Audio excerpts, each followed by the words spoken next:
Well, we're delighted to be joined again by State Representative Ryan Berman of the 39th District, joining us via Zoom again. And Representative Berman, thank you very much for joining us again on the MegaCast. Thanks for having me. So, Governor speaking this afternoon at 3 o'clock. All the media reports say she will be extending the stay-at-home order. Your thoughts, please. Uh, yeah, I know that we, as the legislature and the Speaker of the House, Lee Chatfield, has been in contact with the governor every single day, working alongside with the administration, working with her, and sent a letter to her recently about what we would like to see if there would be an extension of that order. Hopefully, she's having a press conference later this afternoon about it, and hopefully she'll adopt some of those recommendations. I think the main thing here, and when you are talking about the protecting people, protecting our society, the rules were put in place right now, even these emergency rules, have to make sense, and they have to be tailored with the harm that they're trying to address. And the original order and the one that's in place right now that makes the difference between essential versus non-essential businesses, there's been a lot of clarifications and other exemptions that have been brought up for a lot of these industries that don't even have any type of interactions with the general public. And you're seeing a little bit of backlash right now, and industries such as construction, landscaping, even people wanting to go and play golf at their country club. When there isn't an interaction, you're supposed to go outside and have activities. And we really need to look at, instead of this dichotomy of essential versus non-essential, of what's safe versus not safe. And that really goes into a plan of having an exit strategy of getting more people back to work to keep our economy and everything going safely. Well, Representative Ryan Berman, see, this is the way government is supposed to work, okay? And we're not going to turn this into a Republican Democrat thing, but just for our audience's information, you are a Republican. The governor is a Democrat. That aside, because that doesn't really matter right now.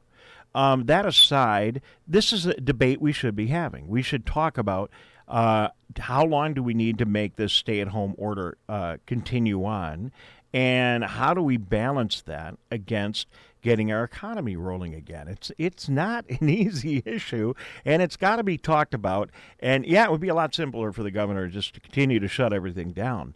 But you make really good points, and the construction industry is one in particular that did they recently loosen up that order, or are the construction industry folks still under the non-essential part of the current orders?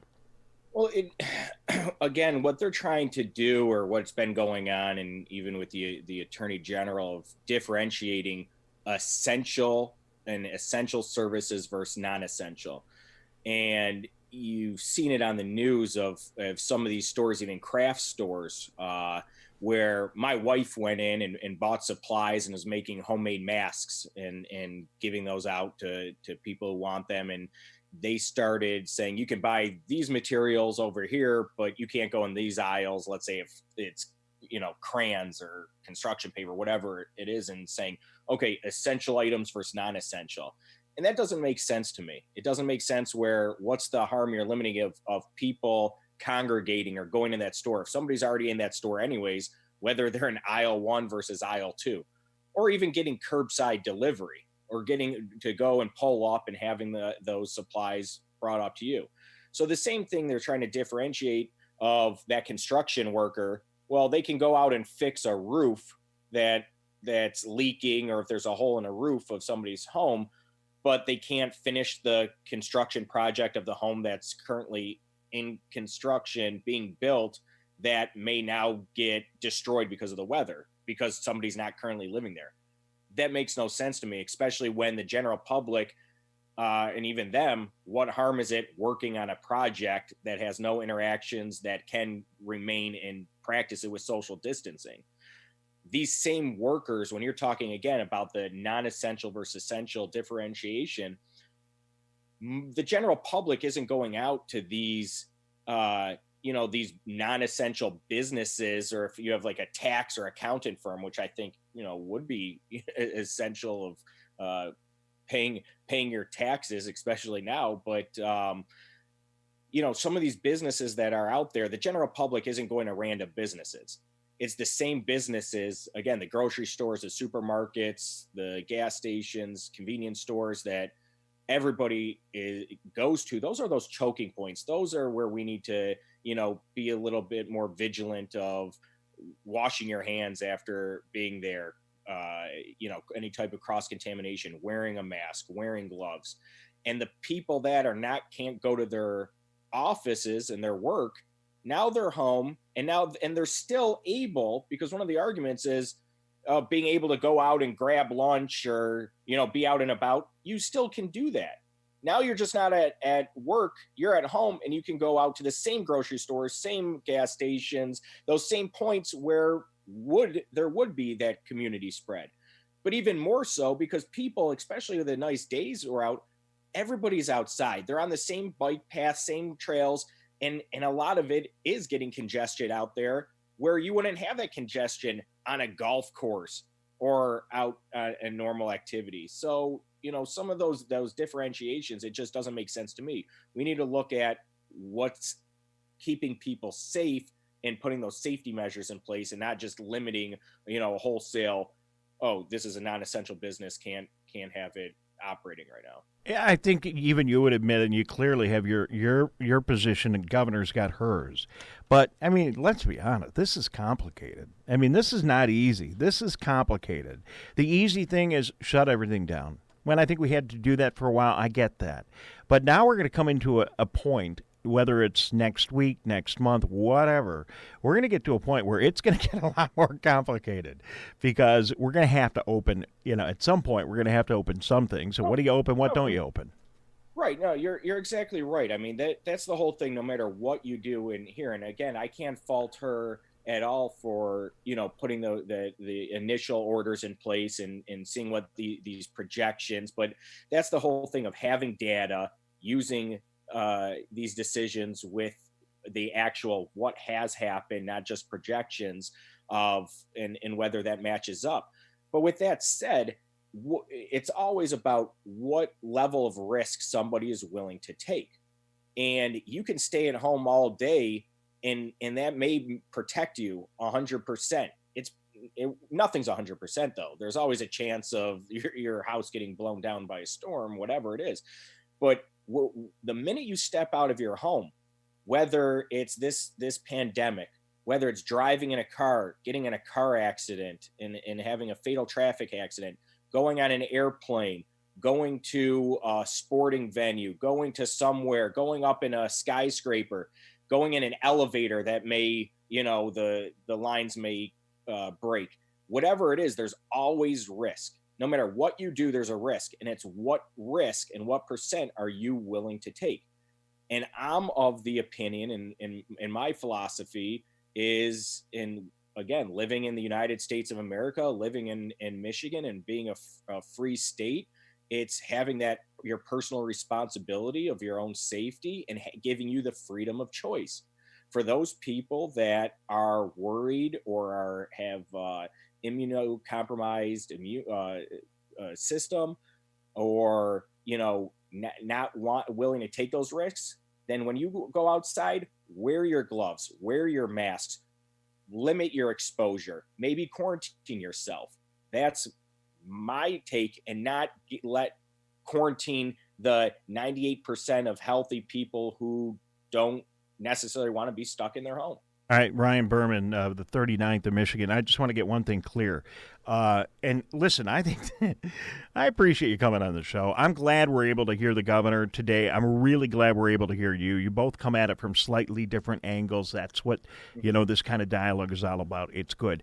My question back to you, though, is do you think that at some point it was a good idea to shut this thing down where we were at that time? Were you in favor of what the governor did, at least when she first issued the stay-at-home order?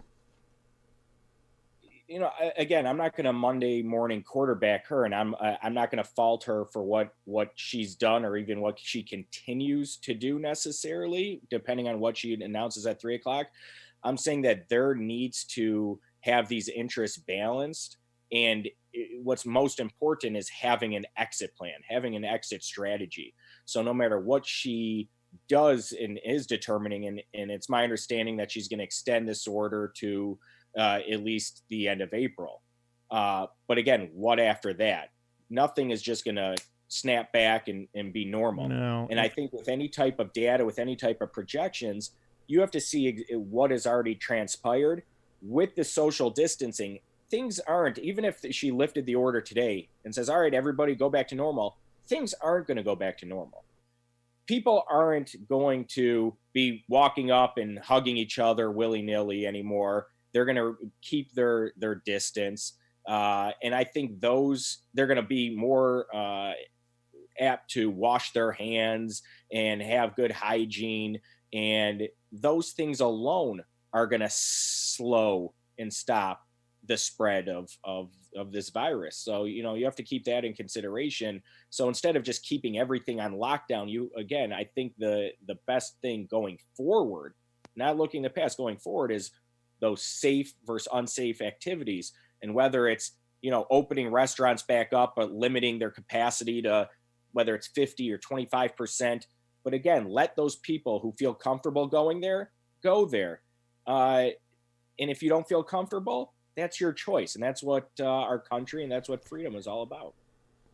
Representative Berman, Mike, you can't see them because of the way we have the Zoom. I just want our viewers to see my fingernails have never been so clean in my entire life. So we've all accomplished something through this whole thing. Just a quick structural thing, and then we're going to zip along. Thank you, by the way.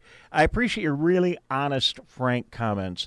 There clearly are differences of opinion, and I think it's good because we're going to have this debate. We're going to work it out.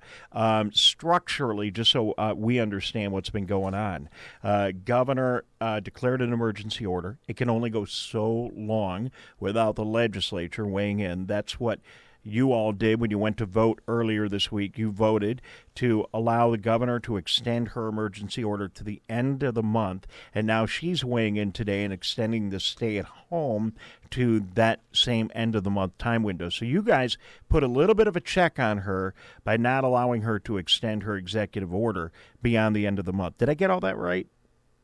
That's absolutely correct. So the initial order declaring a state of emergency lasts for 28 days. And during that time frame, that's when the legislature would have to extend it. That's what we did. They extended it further to another 23 days till the end of April. And that allows the governor to keep making proper or reasonable rules and regulations to deal with that emergency within that time. All right, so Ryan Berman, I think I know where this is going. Being an astute political observer, I think it's going to get interesting. Because now we've all worked together, we've all been on the same page, but now we get to the end of April, and I think we have some sense that the governor is going to want to continue to do some of the things that we've been doing, and then the legislature or certainly Republicans in the state of Michigan might want to start to open things up and put things in the hands of the people and let them make decisions going forward. It's going to be an absolutely fascinating debate, and I know that you folks and the governor are going to work together in good spirit and have a healthy debate and figure this out. We're all counting on you guys right now to do this in a really credible, positive way and find the right answer. Yeah, I mean, I think the whole thing is that I think you're absolutely right of your comments just now, but we all want to do what's best for everybody and for society. And no matter what it is, when you're putting in laws and rules, and that's why you have typically a committee process and going through it, it's getting that data and not having negative unintended consequences. We want to see the data. We want to see what the numbers are, because so far, I think, luckily, we're not at this doom and gloom scenario and people dying in the streets that have predicted. to take place even with these and after these measures. And again, I'm not discounting this virus at all. It's deadly, absolutely.